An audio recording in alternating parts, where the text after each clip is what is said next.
Muy buenos días con todos los presentes. El día de hoy les vamos a estar hablando de un tema muy interesante que son las superficies freáticas. Este tema en sí abarca principalmente lo que es, con qué se relaciona, ¿no? Que son los acuíferos, y nos hemos centrado un poco más en ello. Los encargados de esta presentación somos Chachi Ramos Jesús y quien les habla de la isla Chistama Daisy. Ambos somos estudiantes del séptimo ciclo de la Escuela Profesional de Ingeniería Geológica de la Universidad Nacional Mayor de San Marcos. Bueno, para empezar vamos a definir lo que es una superficie freática, y como había mencionado, la superficie freática está muy relacionada a lo que son los acuíferos. Entonces vamos a definir qué son acuíferos, vamos a ver qué tipos de acuíferos hay, cómo es que estos se están contaminando. También algo importante que vimos incluir fue algunos acuíferos en el Perú. También las propiedades que tienen estos. Otra cosa que vamos a hablar hoy día son las expresiones analíticas de la superficie freática, y por último algunas conclusiones que hemos sacado al momento de realizar este trabajo, ¿no? Y también obviamente la bibliografía, que es algo muy importante. Cuando hablan del nivel freático, algunos lo definen como el nivel superior del agua en un acuífero. Pero hay otra definición que es un poco más correcta, es decir, que un nivel freático es aquel lugar donde la presión del agua es igual a la presión atmosférica, ¿no? Normalmente el nivel del agua se mide mediante una sonda piezométrica, como podemos ver en la imagen. Esta sonda piezométrica no es más que una cinta métrica en cuya punta hay un dispositivo, como que un sensor, en el cual nos va a avisar cuán cerca o cuando esté en contacto con el agua, ¿no? Este sensor muestra ya sea en algunos casos una luz, o en otros casos emiten un sonido, y ya cuando está de esa manera avisan, ¿no? Cuando está en contacto con el agua. Pero estas mediciones se realizan a través de lo que son perforaciones. Estas perforaciones se las conoce como piezómetros abiertos. Estas perforaciones o estos piezómetros juegan un papel muy importante, ya que en los estudios geotécnicos van a ser utilizados. Esto a través para poder determinar lo que son los estudios las condiciones de cimentación, las presiones, también los empujes de tierras, o por ejemplo también el habitamiento que hay en la misma excavación bajo el nivel freático. Bueno, otro punto son los acuíferos. Como sabemos, los acuíferos están muy relacionados, ¿no? Como mencioné. Entonces, para poder, una definición que hemos puesto sobre acuíferos es una unidad geológica saturada cuya permeabilidad es suficiente para entregar cantidades económicamente interesantes de agua a una captación. Bueno, para poder entender lo que es el tema de acuíferos, es importante saber lo que es el ciclo natural del agua. Como sabemos, el agua en la Tierra sigue un movimiento cíclico, ¿no? En el que el agua cambia de un estado sólido a líquido y gaseoso. Si iniciamos con el agua que se almacena en lo que es las nubes, estas en estado gaseoso, pues estas van a precipitar hasta condensarse. Esto se va a depositar en diferentes partes. Una parte de esta agua se va a escurrir por la superficie de la Tierra, otra parte se va a filtrar por el suelo, o también se almacenan, ¿no? En cuerpos de agua superficiales, ya sean lagos u océanos, o también en cuerpos de agua subterránea, donde encontramos lo que son los acuíferos. Para esto, finalmente, luego de hacer todo este proceso, nuevamente el agua se va a evaporar y se van a formar lo que son las nubes, y ahí nuevamente va a iniciar el ciclo, ¿no? Pero ya más o menos entendiendo cómo es que se van formando los acuíferos. Entonces, los acuíferos se forman naturalmente cuando la superficie terrestre absorbe el agua de la lluvia, ¿no? Como ya había mencionado.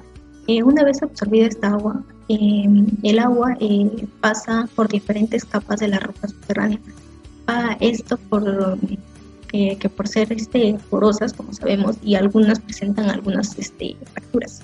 Entonces esto permite el paso del agua a través de la superficie terrestre. Bueno, esto hasta llegar, esto sucede hasta que llegan a lo que es una zona donde ya la permeabilidad ya no es la misma, sino que ya no, o hay muy poca permeabilidad, o ya no hay permeabilidad. Entonces la composición de la roca es mucho más cerrada, ¿no? Y por lo tanto el agua ya se queda ahí estancada y hasta ahí llega ese límite. Es por ello que una definición muy usada de estos acuíferos o de los acuíferos es que son formaciones geológicas que tienen la capacidad de almacenar almacenar y conducir agua, ¿no? Es lo que es una definición mucho más concreta de lo que son los acuíferos. Bueno, acá podemos ver lo que es un ejemplo, una imagen de un acuífero, que es de México. Bueno, en el ciclo natural del agua hay que contemplar también que la interacción que hay entre los seres vivos con el agua ya sea superficial o subterránea, es muy importante, ya que los seres vivos actúan, ¿no? Interactúan con estos. Por ejemplo, en el caso de las aguas subterráneas, ¿cómo es que se realiza esta interacción? Es a través de la formación de los manantiales. Estos manantiales van a ser el medio por el que las aguas subterráneas van a interactuar con los seres vivos. Y de esta manera van a depender lo que son los diferentes ecosistemas, ¿no? Bueno, en el caso de los tipos de acuíferos, bueno, los hemos clasificado de acuerdo a dos características o a 2 puntos. Uno de ellos es según la presión hidrostática y el otro es según las características litológicas o también el tipo de hueco, también el tipo de hueco. Para empezar, según las características litológicas y el tipo de hueco, tenemos a lo que son los acuíferos dendríticos. Cuando hablamos de acuíferos dendríticos, hablamos de aquellos en los que el agua circula a través de los poros o huecos también que lo mencionan algunos, entre ellos, ya que existen entre los diferentes granos del volumen, un espacio, ¿no? Un espacio, los poros, van a existir ahí poros, entonces por ahí es que va a circular el agua, ya sea esto principalmente se da entre arenas y gravas, como podemos ver en la imagen. Este tipo de acuíferos son característicos en las zonas cercanas a las montañas y son compuestos también algunos por lo que son granitos o por algunas rocas similares a los granitos. Bueno, acá en la imagen podemos ver que hay una división muy marcada en lo que es la parte superior. En la parte superior podemos ver que encontramos lo que es la arena, pero sin agua, ¿no? Y en la parte inferior podemos ver la arena que ya contiene un poco de agua. Entonces, a esta zona, a esta parte de acá, lo conocemos como un acuífero dendrítico. Y bueno, otro acuífero que encontramos según las características litológicas, tenemos a los acuíferos kársticos. Los acuíferos kársticos también se los conoce como acuíferos fisurados, ya que en estos el agua va a circular a través de lo que son las fisuras o grietas también que se pueden encontrar en las rocas. Este tipo de acuífero son los más conocidos entre todos. Por ejemplo,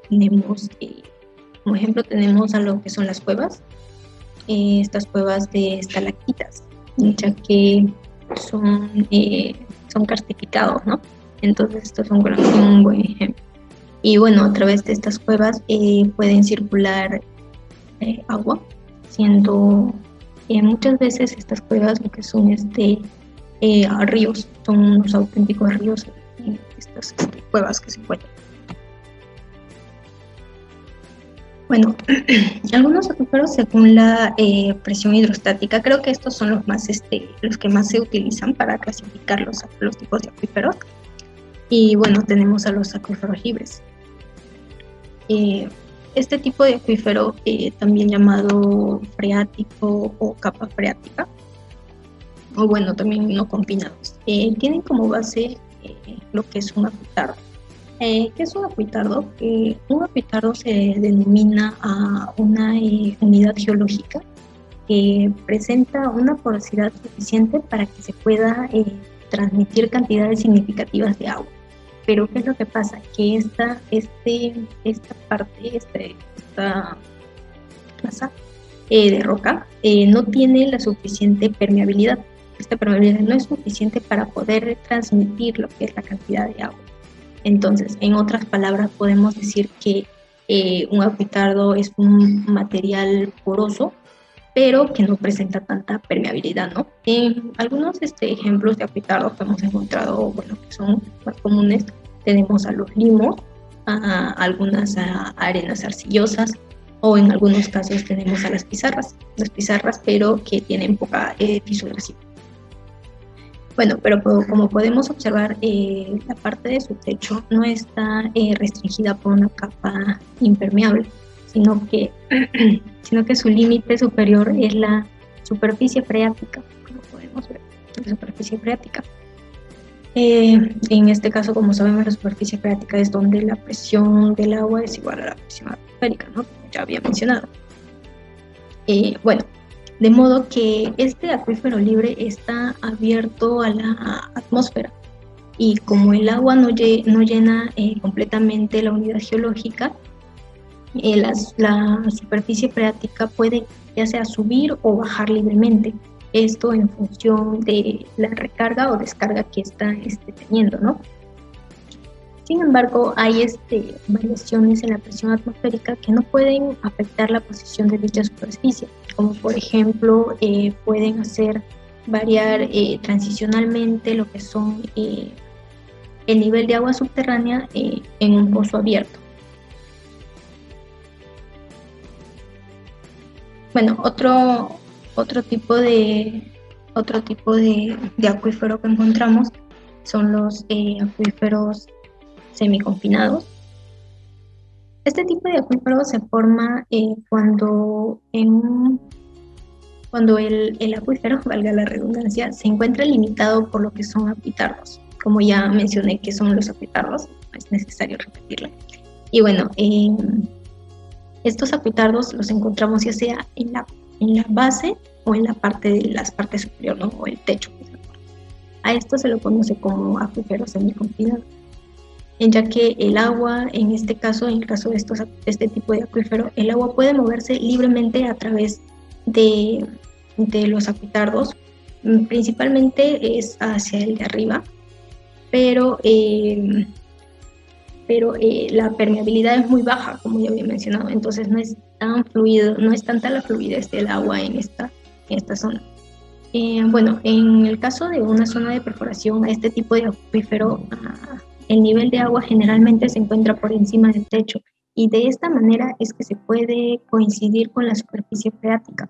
Esto en el caso de que ambos acuíferos se encuentren ya sea en equilibrio, ¿no? Para que pueda suceder esto. Y bueno, ahí tenemos lo que es el acuífero semiconfinado.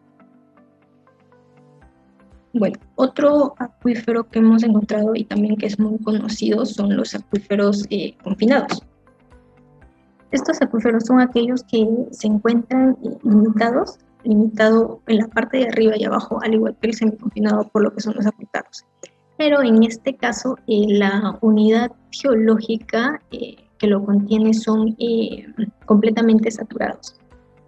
Dentro del mismo, el agua comúnmente está bajo presión, de manera que el nivel de agua en una perforación abierta en el acuífero se halla por encima del techo del mismo, o incluso por encima de la superficie del terreno. En este caso, se hablaría de lo que es un pozo, ya no se hablaría de lo que es un pozo abierto, sino que ya estaríamos hablando de un pozo surgiente. Esto ya es otro tema, así que no estamos profundizando mucho en eso. Bueno, en el caso de la contaminación, se sabe que los principales fuentes contaminantes de los acuíferos son los municipales.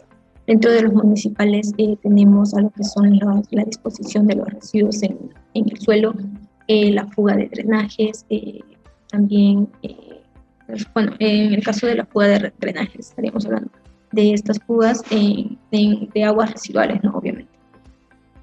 Otra fuente son las industriales. En las industriales como los derrames de químicos y combustibles que ocurren, bueno, últimamente, o bueno, acá en el Perú ocurre bastante lo que son los derrames, ¿no? O es muy común.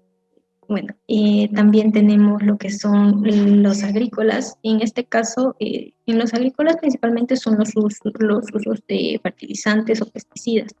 También tenemos el derrame o el derrame de químicos también.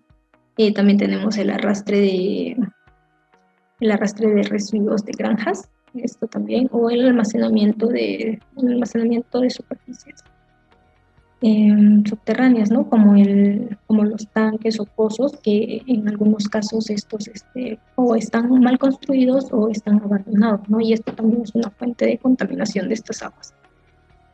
Y bueno, por último tenemos a lo que son los residenciales, ¿no? Y en este caso se encuentran el uso de detergentes, pinturas, productos de limpieza.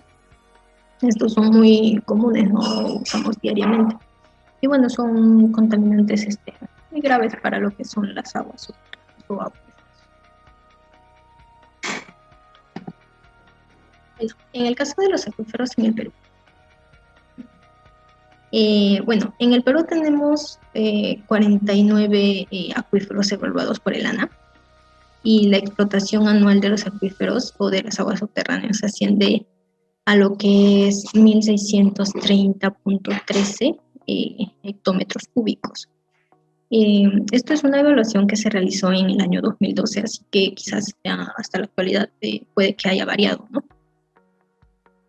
Y bueno, como podemos ver, el acuífero de Ica, el que encontramos de Ica, es el que tiene una mayor explotación, alrededor de 563.35 hectómetros cúbicos. Esto representa lo que es el 35% del total del aguas subterráneas explotadas, ¿no? Esto es a nivel nacional, pero como mencioné, esto es en el año 2012, así que quizás en los últimos años no hemos encontrado, pero quizás ya estén realizando lo que es un nuevo análisis, ¿no? De cuánto es lo que se está explotando.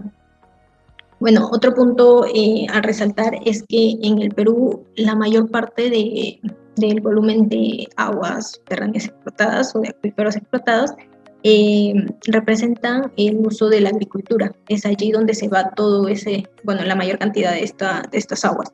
Según lo que menciona o según lo que han mencionado es que del total de agua que se ha explotado son 1.152.73 hectómetros cúbicos, que es lo que se está explotando, ¿no? Y es bastante a comparación de las otras industrias en las que se está utilizando esta agua, ¿no? Bueno, ahora le doy pase a mi compañero Jesús para que continúe con la siguiente parte de la presentación. Prosiguiendo con la exposición, yo les voy a hablar sobre las propiedades físicas de los acuíferos. ¿Por qué es importante estudiar dichas propiedades físicas? Porque gracias a estas nos va a evidenciar si el acuífero cumple con sus funciones de almacenar y transmitir el agua. Ahora vamos a estudiar con mayor énfasis las propiedades. Los intersticios, también llamados poros, es el lugar donde va a transcurrir el agua, ¿no? Y está dividido en dos grandes grupos. Los primarios originales, que nacieron junto con las formaciones geológicas, y los secundarios, que se resultaron de procesos posteriores que modificaron las rocas y sedimentos, o sea, después de la formación. Ahora tenemos una imagen donde nos evidencian los tipos de intersticios de roca y su relación con la textura y porosidad. Ya tenemos la figura A, donde están los depósitos sedimentarios con una elevada porosidad, y nótese la porosidad. B, que es las rocas porosas por fisuración. Estas fisuración son producto del tectonismo. Y C, que son rocas porosas debido a fracturas disueltas. Ahora, existen tres tipos de acuífero litológico. Los principales son el acuífero de poros, en su mayor parte se trata de sedimentos sueltos, gravas, arenas. Acuíferos de grietas, que son rocas consolidadas como areniscas, calizas no karstificadas, basaltos, granitos u otras rocas extrusivas e intrusivas. Los gneisses también están aquí. Los acuíferos kársticos son rocas karstificadas, calizas, dolomitas y yeso. Tenemos un acuífero de poros, donde el agua, ¿dónde se va a mover? En los poros o intersticios, como les mencioné. Acá tenemos los acuíferos de grietas, donde el agua se va a mover a través de fracturas abiertas que se originaron por tectonismo o el intemperismo, ¿no? Y acuífero kárstico, que el agua se mueve por los huecos kársticos de diámetro muy variable, canales, cavernas. Ahora vamos a ver sobre la porosidad. La porosidad, que se representa con la letra P, es la parte o porcentaje del volumen de poros en un acuífero rellenado de agua. En otras palabras, es la cantidad de intersticios que tiene un acuífero, la porosidad. Ahora, la porosidad también, como se acaba de decir en la definición, se representa por parte o por porcentaje, ¿no? Acá tenemos en expresión entera, que es el volumen del agua entre el volumen del total de la roca. O en otras palabras, nos puede evidenciar el volumen de sus poros o intersticios, la cantidad de intersticios, entre volumen total, que está expresado por el volumen de la parte sólida y el volumen de los intersticios. O sea, porosidad es la cantidad de intersticios que tiene un acuífero. Y la porosidad se expresa en porcentaje, ¿no? Algunos datos de porosidad es que, por lo general, si está a mayor a 50%, a mayor a 20%, va a ser porosidad superior. Si está entre los 20% y el 5%, porosidad media, y si es menos al 5%, es porosidad pequeña. Ahora, la porosidad en acuíferos kársticos y de grietas normalmente es mucho menor, siendo de orden de tamaño a 1%, o sea, su porosidad es baja, ¿no? Ahora vamos a hablar de un término de porosidad eficaz, que es muy diferente a la porosidad, ya que la porosidad eficaz nos indica el volumen de agua drenada por la gravedad entre volumen total, ¿no? En otras palabras, nos va a indicar el volumen de huecos disponibles para el flujo respecto al volumen total. Estos huecos disponibles ocurren debido a la gravedad, ¿no?, que va a actuar, y esto va a hacer que se vacíe. Va a haber un vaciado. Acá tenemos una imagen donde está el agua adherida, como dice, el agua está adherida a los granos y no se puede ser extraída. ¿Y por qué no se puede ser extraída? Porque el agua va a estar unida a fuerzas moleculares y la capilaridad. Esta agua que está unida a los granos y no va a ser extraída por la gravedad se llama retención específica. Ahora, podemos sacar una suma, ¿no?, entre la porosidad eficaz, la retención específica y la porosidad en sí. ¿Por qué? Porque la porosidad va a ser igual a la porosidad eficaz, que es la cantidad de huecos disponibles debido a que estos se fueron vaciados por la gravedad, más la retención específica, que es el agua que no ha podido salir por la gravedad, ya que están unidos a los poros mediante las fuerzas moleculares. Así, es una simple deducción. Ahora acá tenemos que, de acuerdo a Walton, extraído del disco de 1986, la porosidad eficaz de algunos tipos de rocas y sedimentos es la siguiente, ¿no? Arcilla del 1 al 10, arena del 10 al 30%, grava del 15 al 30%, grava y arena del 15 al 25%, arenisca del 5 al 15%, lutita del 0,5 al 5%, igualmente que la caliza. Ahora vamos a ver sobre el coeficiente de permeabilidad.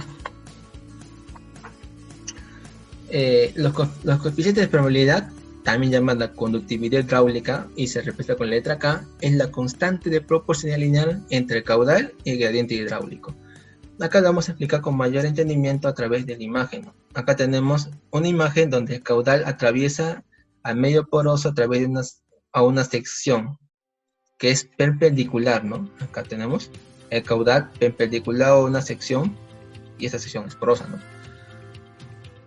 Y esta, como dice la fórmula, el caudal por unidad de sección va a ser igual a la coeficiente de permeabilidad por la gradiente hidráulica. Ahora, el gradiente hidráulico, si se dan cuenta, es una tangente, ¿no? Tangente entre la diferencia de altura entre la diferencia de X, ¿no? O sea, la posición.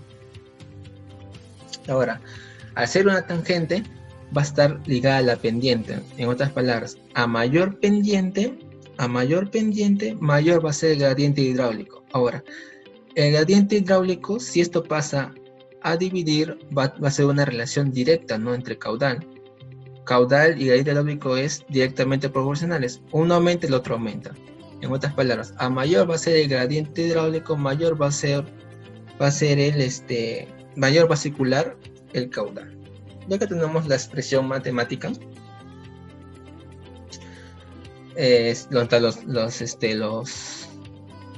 las unidades, y la coeficiente de probabilidad se va a determinar por longitud entre tiempo, ¿no? Y se expresa generalmente en metros entre día. Ahora, la transmisibilidad es la capacidad de un acuífero de transmitir agua a través de todo su espesor. Acá tenemos una imagen donde tenemos un acuífero donde el espesor es 5 metros, y acá tenemos un acuífero donde, mira, también K, metro entre día, y acá tenemos un espesor de 10 metros, ¿no? Ahora, si te das cuenta, la transmisibilidad es igual a la conductividad hidráulica, K, por el espesor, ¿no? Pero con mucho que K es una constante, el espesor baja, el espesor va a dividir y se forma una relación directa, ¿no? En otras palabras, a mayor sea el espesor, mayor va a ser su transmisibilidad. En otras palabras, va a transmitir agua a menor espesor. No, va a transmitir a mayor espesor, perdón. Una relación directa. Y ahora, sus unidades, como con la conductividad hidráulica era longitud entre tiempo y el espesor es L, entonces sería L al cuadrado entre T, ¿no? Y ejemplo sería metros al cuadrado entre día. Ahora vamos a hablar sobre las expresiones analíticas de la superficie freática. Vamos a ver primero el cálculo del caudal. Como todos sabemos, la superficie freática real, porque generalmente las imágenes que nosotros poseemos es ideal, o sea, para un mejor entendimiento, porque se lo ponen en una imagen real, no va a ser así, no todo detalladito, todo como decir el masticado, ¿no? No es así. Por lo que para hacer una ecuación tiene que ser con conceptos ideales, ¿no? Acá tenemos una imagen para hallar el cálculo del caudal donde A y B es la superficie freática, y donde la pendiente de la superficie freática, o sea, entre A y B, va a ir incrementándose hacia la derecha, para allá. ¿Debido a qué? Debido a la ley de Darcy. Acá tenemos que tener pero muy importante la ley de Darcy, porque va a ser determinante para las ecuaciones, porque las ecuaciones va a llevar cálculo 1, derivadas, integrales, y tener sí el concepto, ¿no? La teoría, ley, en otras palabras. Acá tenemos, como les dije, según la ley de Darcy, que nos indican también el caudal. Q es igual a sección por K por la gradiente. Aplicando fórmula, cálculo, igualando, sustituyendo los valores, como acá tenemos, vamos a llegar a que la ecuación del caudal va a ser esto, ¿no? Que es el coeficiente de permeabilidad entre 2L por H sub 0 al cuadrado menos H sub L al cuadrado, ¿no? Y acá tenemos la imagen donde podemos diferenciar. Acá tenemos que indicar que para métodos prácticos el espesor es 1 metro Y podemos observar que, como le dije al inicio, el caudal siempre va a ser perpendicular a la sección, ¿no?, que vamos a determinar. Ahora vamos a ver cálculo de la altura de la capa freática trazado de la superficie freática. Acá es lo mismo, ¿no? Acá, para calcular la altura del agua, H, existe a una distancia X, igualamos las dos expresiones de Q que hallamos anteriormente y explicamos H, ¿no? Estas ecuaciones que hemos determinado a través de las ecuaciones anteriores, igualando y nos sale la altura, ¿no? Y como acá se puede ver la imagen, para métodos prácticos se iguala a 1 metro el espesor, y acá tenemos que el caudal va a ser perpendicular a la sección. Y acá también se aplica fórmula. Generalmente, como les dije, acá ya es explicar sus conocimientos básicos de cálculo 1 y 2, derivadas, integrales, etcétera, ¿no? Para hallar la ecuación en sí. Ahora vamos a ver superficie freática con recarga. Esto ocurre debido a que el acuífero se encuentra entre dos valles, en las que el agua se encuentra a una misma altura. Acá podemos ver el acuífero entre dos valles, y como les dije, para métodos prácticos se considera esto 1 metro de espesor, y también la recarga, si te dan cuenta, es 1 metro. Ahora, para fines prácticos, vamos a estudiar la parte de la derecha para determinar la fórmula, ¿no? Acá tenemos la parte de la derecha, dijimos que era 1 metro de espesor y también que era 1 metro de recarga, ¿no? Ahora, aplicando la fórmula vectorial, ya que acá tenemos un vector, otro vector, multiplicando y sale, ¿no?, que Q es igual a R por X. Son ecuaciones ya que debemos conocer, y acá otra vez aparece la ley de Darcy. Aplicando la ley de Darcy, integrando, aplicando los valores para X igual a L y H igual a X o L, y tenemos esta expresión, ¿no? Ahora restando 1 en 2, y despejando tenemos esta fórmula, ¿no? O sea, haciendo todo este cálculo que parece pesado, pero al final se van a ir, llegamos a esta conclusión, ¿no? Donde si queremos calcular la recarga, solamente despejamos. Pues esta es la expresión que se expresa en los libros, ¿no? O la recarga por metro cuadrado. Ahora, ¿por qué metro cuadrado? Porque decimos que esto valía 1 metro, ¿no? 1 metro, 1 metro, 1 metro cuadrado. Y ahora, las expresiones de recarga va a ser igual que el caudal, que son metro cúbico entre día. La K es conductividad, H es el espesor saturado en distancia L, y H es espesor saturado por una distancia X, ¿no? Ahí tenemos donde hemos extraído de un PDF Ahora vamos a ver las conclusiones. Los acuíferos son una importante fuente de agua. Pese a que son subterráneas, el contacto que hay de estas con los seres vivos es fundamental. Esto, por ejemplo, ocurriría a través de manantiales. Otra conclusión que llegamos es de que es necesario contar con mapas de vulnerabilidad de los acuíferos, lo cual implica un pleno conocimiento hidrogeológico del sitio donde se localizan, y con información precisa de la calidad del agua natural y del agua de infiltración que contiene. Otras conclusiones es que las propiedades físicas de un acuífero, que son expresados en parámetros, se deben estudiar con mayor entendimiento, ya que nos indican si un acuífero cumple con sus funciones: almacenar y transmitir el agua subterránea, lo que les dije a un inicio de la exposición. También la ley de Darcy es muy importante, ya que a partir de sus expresiones matemáticas podemos deducir el coeficiente de permeabilidad, además de poder expresar matemáticamente el caudal, también la altura y también la recarga, ¿no? Y varias expresiones más a través de la ley de Darcy, que tenemos que tenerlo muy presente. La bibliografía que hemos extraído los conceptos, y gracias por su atención.